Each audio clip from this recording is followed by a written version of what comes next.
House. The following members are recognized for 5 minutes each. Mr. Poe of Texas.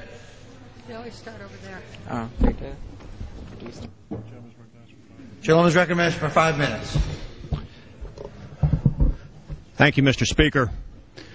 The women of Iran are inspiring people around the world, leading in the cause and fight for freedom.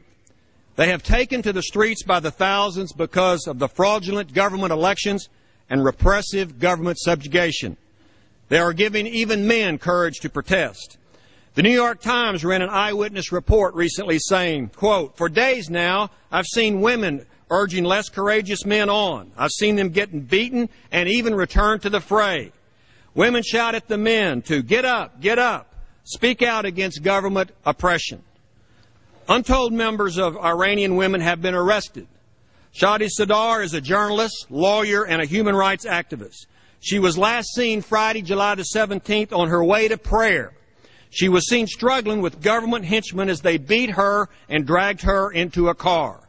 Shadi managed to break away for a few moments, but she was chased down, beaten with batons, and taken to prison in Tehran to keep her voice silent.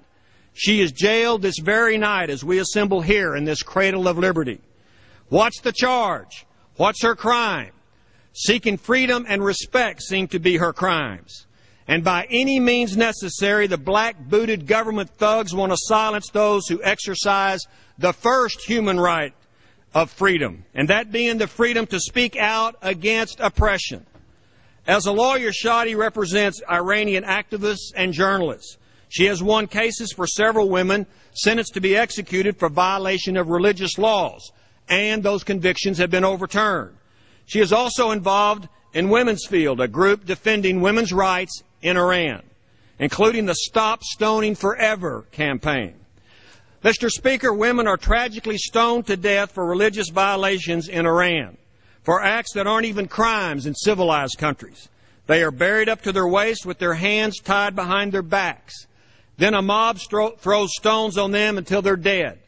And sometimes it takes more than an hour to die. These violent, barbaric acts are to be condemned by those who value life and liberty. For the first time in a presidential campaign in Iran, women made their oppression an issue in the election. Women courageously confronted their oppressors, demanding freedom. One Iranian woman said, quote, "When the elections were stolen, women felt betrayed. They took to the streets. Images of security forces beating up unarmed, innocent women were shocking and fueled their anger. At times, the number of women exceeded the number of men in protests." One protester told reporters, "We don't sit in the corner and wait for the men to make change. We do it. We are the mothers of Iran." You see, Mr. Speaker, women in Iran have been fighting for dignity and respect for over 30 years. Mr. Speaker, these mothers of Iran have true courage, the kind of courage that comes from standing for truth over government lies, the kind of courage that comes from fighting for freedom against tyranny. It's been said, tyranny is when the people fear the government. Freedom is when the government fears the people. And now the government of Iran has begun to fear these ladies of liberty. The women of Iran have shown their courage to the world. They speak with one bold voice saying, "No more." They will not be silenced because truthful, righteous words cannot long be silenced by the stones of oppression and the rocks of brutality. The ladies of liberty are writing their own glorious pages in history. They have been unjustly trampled, dragged, beaten, shot, and killed by a government that has declared war on its own people.